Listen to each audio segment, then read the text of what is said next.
So here's the thing. I was not going to do a video for this series. I knew it was coming up because I got a Twitter, but I've been a little burnt out from making videos and genuinely considering quitting this.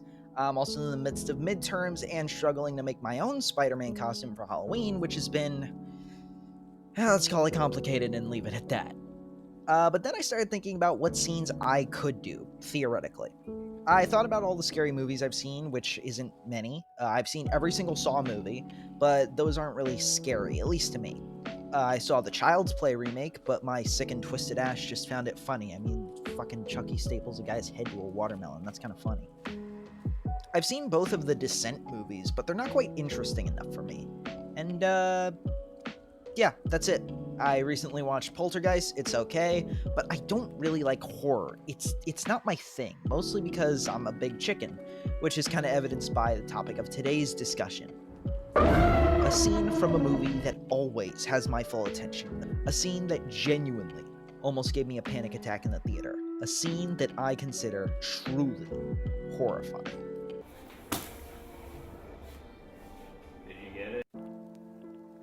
I'm already planning on making a big video on Into the Spider-Verse for both its and my 2-year anniversary, if I haven't quit by then.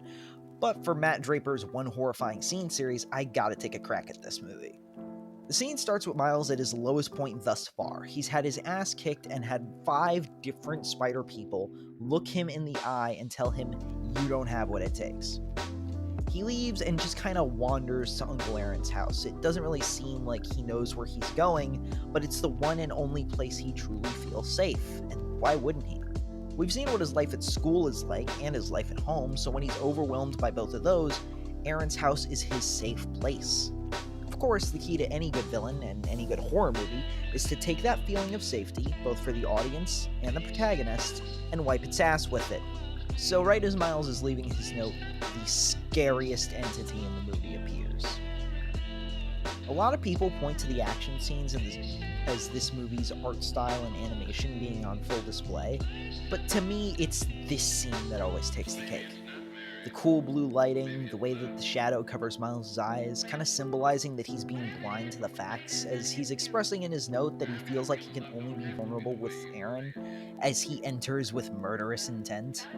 If animated movies had awards for cinematography, this movie deserves it until the second movie comes out.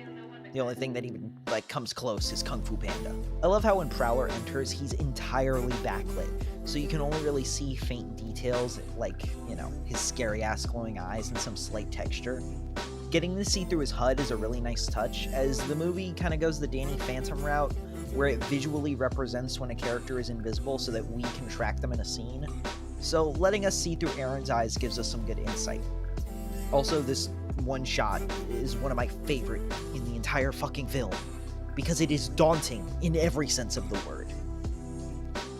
Well, it wouldn't be a horror scene without a good jump scare.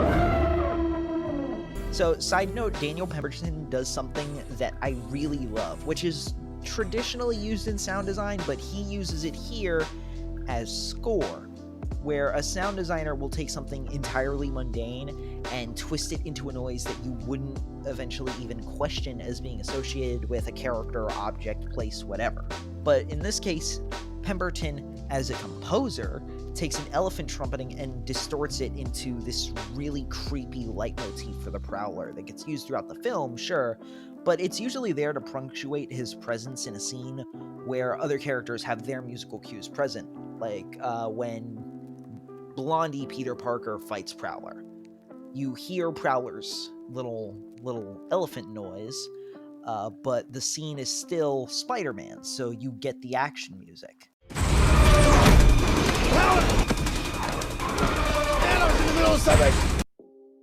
In this scene, it's used in lieu of a string squeal to make the Prowler feel like a demon, like a creature of the night out to get our hero. I love the framing in this shot. It feels like Prowler is just gonna engulf Miles with how close he is, and at this point, I'm just shitting in my pants.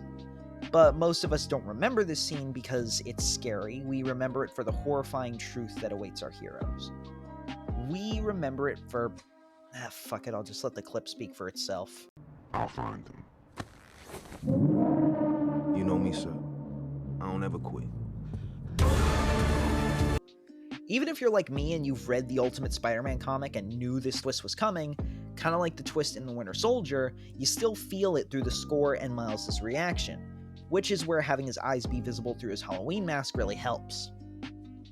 The one person Miles knew he could trust, the one man who fostered what he really truly needs in his life and encouraged his creative spark over his high intellect, well, he turned out to be a psychopathic criminal who works for the guy that did this. And mind you, he would have done it himself had Kingpin not stopped him. The chase scene that follows this is pure terror and is nothing short of spectacular. In case you don't know, this was actually the second post-credits scene for Venom, and for good reason. As an action sequence, it works without context. It's fun, it's flashy, it's a goddamn hype generator. It's this movie firing on all cylinders, which it always is, but you know. But in context, it's so much more. It's still flashy, like the rest of the movie, but it's not necessarily fun. It's terrifying. Our hero is running from someone who he truly knows now, who does not truly know him, and is just bum-rushing him with Iron Man boots and Black Panther claws trying to fucking murder him. Miles' little split-second escape here is dope as fuck, and the Prowler watching like Batman genuinely needs to become a poster in my room.